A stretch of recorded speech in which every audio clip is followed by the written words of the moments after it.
keep ruining. When I was younger, my parents would often drop me off at my uncle's cabinet in the woods for summer vacation since they couldn't take any days off. I really enjoyed my time there. You would think a 9-year-old city girl and a 57-year-old retired officer living in the countryside won't get together well, but we were best friends. Every day we would wake up, watch cartoons, have breakfast in bed, go by the lake, learn how to fish, get groceries downtown. I really liked taking walks in the beautiful forest by the cabinet. My uncle never let me go alone though. As a kid I didn't see it as him watching over me, more like him spoiling my adventures. However, one night, I snuck out. It felt so cool at the time. I saw myself a spy sneaking around. The forest was as beautiful at night as it was during the day. I wanted to go by the lake, which I thought knew by heart, but as expected, I got lost. I realized I never cared about finding my way back home since my uncle was always there to take me back. Suddenly the whole place turned eerie. I started hearing things, seeing things at the corner of my eyes. I was crying. At some point I crouched down and waited for my uncle to find me.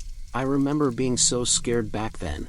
I was shaking when I felt a hand on my shoulder. Looking up I saw my uncle. Finally I was safe. He took my hand calmly and led the way. We kept walking for a while. I knew something was off. Why wasn't he saying anything? Shouldn't he scold me? Just then I heard my uncle's voice screaming from behind me, "Lily, run!" I was stunned. Looking back, I saw my uncle running towards me. I looked again at the hand holding. Instead, I saw black skinny fingers wrapping around my wrist. I tried pulling my hand out, trying not to look up. I heard the whispers coming from the stranger above. A cold sweat traveled down my spine. Just then, a gunshot went off, very close by. My uncle had shot the creature. It let go, finally gaining some courage.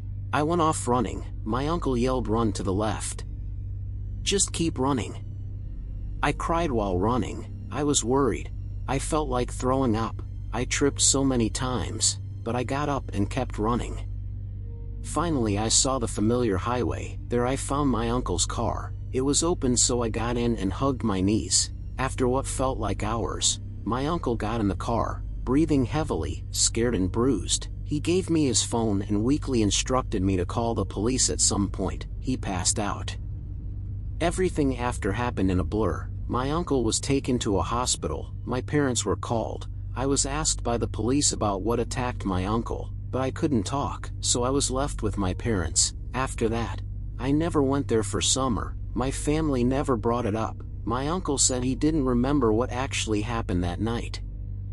I'm 21 now. I can't tell if what I saw that day was real or just my child brain making things up. For so long, it seemed like a dream, a story to tell around friends, near a fire in the woods, that is. Until a month ago, when my uncle came to visit me, for the first time in a long time. We went out for dinner, watched a movie, then came back home. As I was getting ready for bed, I got a call from my uncle, saying he couldn't make it. He had some urgent matters to take care of. I lost contact just as I saw my bedroom door opening slightly, as long black fingers pushed by.